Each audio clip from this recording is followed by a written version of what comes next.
నమస్తే అండి. హ్మ్. నమస్తే అండి. సార్ పవన్ కళ్యాణ్ గారు ఆంధ్రప్రదేశ్ డిప్యూటీ సీఎం పవన్ కళ్యాణ్ గారి పరిపాలన కోసం ఏం చెప్తారు? పవన్ కళ్యాణ్ గారిని అంటే ఆయన పార్టీ పెట్టినప్పటి నుంచి గమనించిన వాళ్ళు ఎవరైనా ఆయన రోజు రోజుకి వృద్ధి చెందుతున్నాడు. ఆయన పెరుగుతున్నాడు. పెరగడం అంటే ఇంటలెక్చువల్ గాను, ప్లస్ అడ్మినిస్ట్రేటివ్ గాను, plus relations, public relations, central government relations. చూడండి, పవన్ కళ్యాణ్ ఇదివరకు ఒక చిన్న లీడర్ అనుకున్నారు. ఆయనే ఓడిపోయాడు అనుకున్నారు. ఆయన స్థానంలోనే ఆయన నిలబెట్టుకోలేడు అని అనుకున్నారు. అలాంటి వ్యక్తి అంచెలంచెలుగా ఎదుగుతూ ఒక 21 స్థానాలు తీసుకొని 21 100% గెలిచాడు. అంటే ఆయనలో పబ్లిక్లో ఆయన సపోర్ట్ బాగా పెరిగింది. అంటే కూటమికి అవ్వచ్చు, కాకపోతే ఆయన ఇండివిజువల్గా కూడా బాగా పెరిగాడు. తర్వాత ఆయన విజన్ చూడండి, నాకు ఎప్పుడు ఆశ్చర్యం అనిపిస్తుంది అంటే ఆ విజన్ మన లీడర్స్లో ఎక్కడ కానీ ఫ్యూచర్లో మనకి సెంట్రల్ గవర్నమెంట్ సపోర్ట్ కావాలి మనం గెలిచిన. అంటే సెంట్రల్ బీజేపీ లేకపోయినా వీళ్ళు గెలిచేవారు. తెలుగుదేశం జనసేన కలిస్తే బీజేపీ లేకపోయినా గెలిచేవారు. కానీ ఆయన విజన్ ఏంటంటే గెలుస్తాం, కానీ మన సెంట్రల్ గవర్నమెంట్ నుంచి మనకి నిధులు కావచ్చు, పవర్ కావచ్చు, ఏదైనా కావాలి కదా అనే ఉద్దేశంతో ఆయన బీజేపీ వాళ్ళని ఒప్పించి, ఈయన నొచ్చుకున్న ఆయన సరే ఒప్పించాడు. ఆయన కూడా అన్నాడు, నన్ను సెంట్రల్ గవర్నమెంట్ మన బీజేపీ లీడర్షిప్ వద్దన్నారు ఆయన సరే ఒప్పించి తీసుకురావడంలో ఉన్న చాణక్యనీతి నిజంగా ఆ వయసులో ఆయనకి అంత తెలివితేటలు ఎలా వచ్చినాయో నాకు అర్థం కాదు. ఎవరన్నా సలహా ఇచ్చారా, ఆయన సొంతంగా ఆలోచించాడా? బీజేపీ సపోర్ట్ ఉండడం వల్ల ఇవాళ స్టేట్ చూడండి ఎంత గ్రోత్ వస్తుందో, ఫండ్స్లో కానీ, అమరావతి కానీ. ఏదైనా ఆ విజన్ ఉన్న వాళ్ళు చాలా తక్కువ ఉంటారు. సపోజ్ ఈయన మోడీ గారికి బాగా ఆప్తుడు అనుకుందాం, వెళ్ళి అడిగాడు, ఆయన నో అన్నాడు. పార్టీలో అంటే బీజేపీ వాళ్ళు వాళ్ళ సంస్థాగతం వాళ్ళకు ఉండే ఒపీనియన్ నో అన్నాడని ఈయన ఊరుకల, మళ్ళీ వెళ్ళాడు, మళ్ళీ తీసుకున్నాడు. అలా రాజకీయంగా అభివృద్ధి చెందుతున్నాడు. ఖచ్చితంగా ఆయన సీఎం అవుతాడు 100%. పవన్ కళ్యాణ్ గారు సీఎం అవుతాడు. ఎప్పుడు అవుతాడు? నెక్స్ట్ 5 ఇయర్స్ అని అడగండి, అవుతాడు. ఆయనకి ఆ లక్షణాలు ఉన్నాయి. అందరినీ కలుపుకునే వ్యక్తి ఆయన. వీళ్ళు మా వాళ్ళు కాదు, ఒక క్యాష్ బేస్డ్ అని కాదు. అందులో ఇంకో ముఖ్యమైన విషయం ఏంటంటే, మన ఎంత ఆంధ్రప్రదేశ్ వాళ్ళైనా మన దాంట్లో దేశభక్తి ఉన్న వాళ్ళు చాలామంది ఉంటారు, పైకి చెప్పుకోరు. ఈయన జాతీయవాదం ఉంది ఈయనలో, ప్రాంతీయవాదం కన్నా జాతీయవాదం ఉంది. అది చూడండి, ఈయన మనం ఎలక్షన్స్లో వెళ్ళి మాట్లాడినప్పుడు మహారాష్ట్ర కావచ్చు, మన ఢిల్లీ కావచ్చు, ఎక్కడికి వెళ్ళినా ఎంత బాగా ఆదరించారు జనాలు. వాళ్ళకేమి తెలుగు వాళ్ళే కాదు, అదర్ స్టేట్ వాళ్ళు కూడా ఆదరించారు. అంటే ఈయన విజన్ మారింది. అంటే అంతకుముందు కన్నా ఇప్పటికీ ఆయనకి విజన్ మారింది. జాతీయ దృక్పథం ఉన్న ప్రాంతీయ పార్టీ అని చెప్పొచ్చు. నిజంగా అటువంటి పార్టీలు మనకి చాలా అవసరం. చూస్తున్నాం కదా, ఇప్పుడు తమిళనాడులో ప్రాంతీయ పార్టీలు చూస్తున్నాం, ఎంత దారుణంగా మాట్లాడతారు. ఇలాంటి వాళ్ళు మనకి లీడర్ అవడం మన అదృష్టం. 100% రాసి పెట్టుకోండి, పవన్ కళ్యాణ్ గారు చీఫ్ మినిస్టర్ అవుతాడు. సార్ ఇప్పుడు మరో విషయం ఏంటి, రీసెంట్గా ఒక వార్త అయితే బయటకు అయితే వచ్చింది సార్. సుమారుగా ఒక 15,000 పెండింగ్ ఫైల్స్ పవన్ కళ్యాణ్ గారి ఖాతాలో ఉన్నట్టు కూడా మాట్లాడతారండి ఆంధ్రప్రదేశ్లో. ఇది ఎంతవరకు నిజం?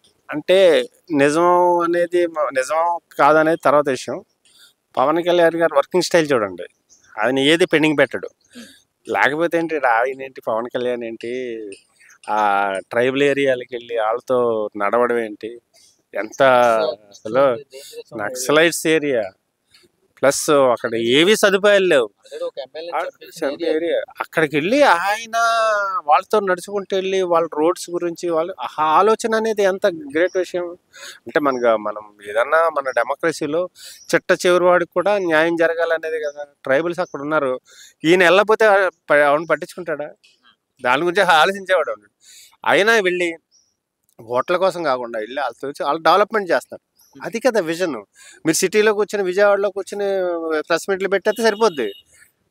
గ్రౌండ్ లెవెల్లోకి వెళ్ళి ఆయన పని చేస్తున్నాడంటే 100% ఆయన ఫైల్స్ అంటారా ఏమండి, లాస్ట్ 5 సంవత్సరాలు మీకు తెలుసు కదా ఫైల్స్ ఎట్లా దారుణంగా ఉన్నాయా.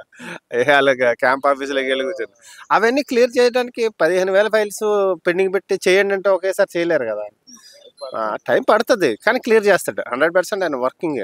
సార్ మరో విషయం ఏంటి, ఆంధ్రప్రదేశ్లో మంత్రులు ఎవరైతే ఉన్నారో గత ఈ 10 నెలల్లో ఉన్న మంత్రులు సరిగ్గా వర్క్ చేయకపోతే కొద్ది మందిని చేంజ్ చేస్తున్నట్టు కూడా వినిపిస్తున్నాయి మాటలు. ఒకవేళ అలా చేంజ్ చేస్తే ఆంధ్రప్రదేశ్కి ప్లస్ అనుకోవచ్చు, మైనస్ అనుకోవచ్చు?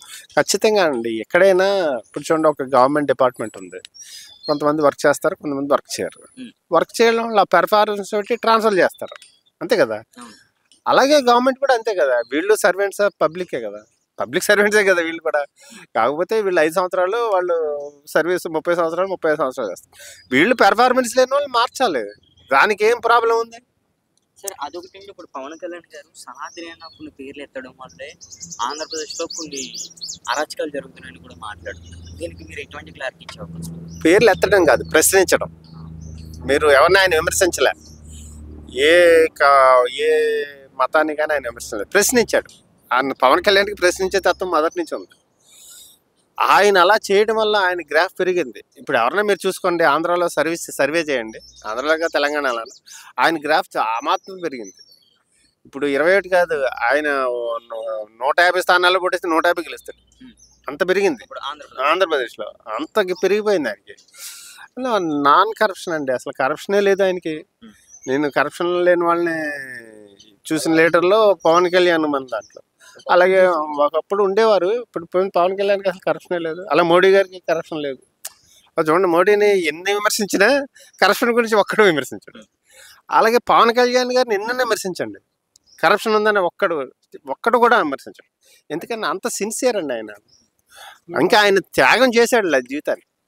సార్ అదొకటండి, ఈయన సెంటర్లో ఈయన మినిస్ట్రీ చేయొచ్చు అని కూడా కొన్ని మాటలు వినిపిస్తున్నాయి. ఒకవేళ ఈయన నిజంగా సెంట్రల్కి వెళ్ళిపోతే మరి ఆంధ్రప్రదేశ్ పరిస్థితి? మరీ మంచిది, సెంట్రల్కి వెళ్తే మరీ మంచిది. కానీ నేను అనుకోవడం, నా పర్సనల్ ఒపీనియన్, వెళ్ళను అనుకుంటున్నాను. ఎందుకంటే ఆయనకి స్టేట్ ఇంపార్టెంట్. ఇప్పుడు ఆయన సెంట్రల్కి వెళ్తే మరి మనకు మరింగా మంచిది. కానీ ఈయన స్టాచర్కి ఆయన సెంట్రల్కి వెళ్ళడనే నా పర్సనల్ ఒపీనియన్. ప్రజెంట్ ఆయన స్టేట్ కు ఫోకస్ ఎక్కువ.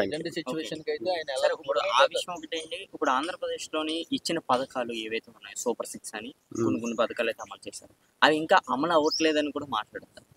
అంటే సూపర్ 6లో చాలా వరకు అమలు చేశారు, ఇంకా ఫేజింగ్లో అవుతాయండి. ఒకేసారి అన్నీ చేయాలంటే గవర్నమెంట్ కూడా ఫండ్స్ ఉండాలి కదా. అవుతాయి, చంద్రబాబు నాయుడు గారు అన్నాడంటే ఆయన ఏమి ఆషామాషిగా అండు, అవుతాయి. కాకపోతే లేట్ అవ్వచ్చు, అంతేగాని ఆయన మోసం చేసే తత్వం ఆయనలో లేదు. అంటే ఇప్పుడు సపోజ్ ఏదో ఒక 10,000 ఇస్తా అన్నాడు అనుకోండి, అందరికి ఇవ్వకపోవచ్చు, ఎలిజిబిలిటీ ఉన్న వాడికి మాత్రం ఇస్తాడు, ఇవ్వాలని మనం కోరుకున్నాం. జగన్మోహన్ రెడ్డి గారి కోసం, జగన్మోహన్ రెడ్డి గారి గురించి ఏం మాట్లాడతామండి, ఆయన చెప్పండి. అంటే రీసెంట్ గా మనం చూసుకోండి, తిరుపతి షో అవచ్చు, పాస్టమ్ ప్రవీణ్ షో అవచ్చు, అంటే ఇవన్నీ కూడా రాజకీయంగా చేస్తున్నారండి బయట వాళ్ళు. జగన్మోహన్ రెడ్డి గారు చేయమని ఉన్నది ఆయన ఉండొచ్చండి, ప్రతిపక్ష పార్టీ కదా, వాళ్ళు ఏంటంటే ఆపర్చునిటీ కోసం చూస్తారు. ఎక్కడైనా చిన్న అవకాశం వస్తే దాన్ని ఎలా ఎన్కాష్ చేసుకోవాలని చూసే పార్టీలు రాజకీయ, సాధారణంగా ప్రతి ప్రతిపక్షం అలా ఉంటాయి. ఈయన కూడా అందులో ఒకడు. కొంతమంది అయితే ఆలోచిస్తారు ఇది కాదా అని. అంటే ఎప్పుడూ ఒకటండి, నిజం నిలకడగా తెలుస్తుందండి. అది ఈరోజు ఆపర్చునిటీ వచ్చింది కదా అనేసి మనం దాన్ని ఏదో హైప్ చేసామనుకో, నెమ్మది ఇప్పటికే తెలిసిపోద్ది. దీనివల్ల ఏంటంటే వాడు స్టాండ్ కరెక్ట్ కాదని ప్రజలు గ్రహించినప్పుడు వాడి సపోర్టర్సే వాడిని వ్యతిరేకిస్తారు. వ్యతిరేకించడానికి రోడ్ల మీదకి వచ్చి జగన్మోహన్ రెడ్డి డౌన్ అనరు, మనసులో ఉంటుంది. ఇప్పుడు జగన్మోహన్ రెడ్డి సపోర్టర్స్ హిందూస్లో ఉన్నారు, అన్ని రిలీజన్స్లో ఉన్నారు కదా. వాళ్ళు ఇదేంటి రాంగ్ స్టాండ్ తీసుకున్నాడని ఆలోచించే తెలివితేటలు సామాన్య ప్రజలకు చాలా ఉంటుంది. వాడు పైన చెప్పుకోడు. ఇప్పుడు పిల్లలు కూడా, స్టూడెంట్స్ కూడా ఉంటారు, అరే ఇది తప్పు చేసాడరా అని మేము పార్కులో ఉన్నప్పుడు వింటాం, అదేంటి స్టాండ్ ఎలా తీసుకున్నాడు, అలా చేయకూడదు కదా అని అంటారు.